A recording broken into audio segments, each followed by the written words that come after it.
Chaque année, la CCIG publie en partenariat avec la BCGE une étude économique. Pourquoi est-ce important pour la Chambre? Le travail de la CCIG consiste à permettre aux entreprises du canton de Genève de travailler, de se développer d'une manière pérenne, c'est-à-dire durable dans le temps.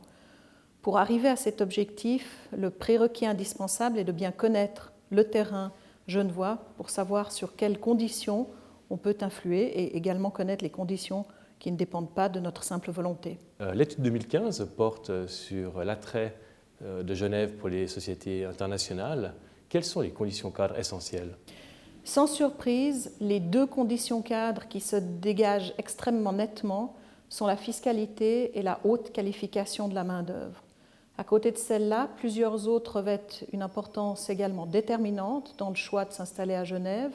Il y a l'environnement international. Les entreprises étrangères aiment savoir qu'elles vont pouvoir entrer en relation avec des entreprises qui ont un même vécu qu'elles, mais également la dynamique régionale et aussi l'image associée à Genève est souvent un facteur de choix. En définitive, comment Genève se compare-t-elle à la concurrence? Alors Genève n'est pas de loin une première de classe ni pour la fiscalité ni en termes de main-d'œuvre.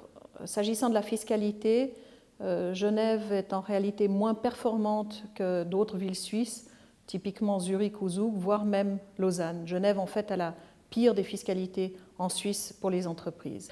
S'agissant de la main-d'œuvre, Genève présente effectivement un très haut niveau de compétences rassemblées sur son territoire.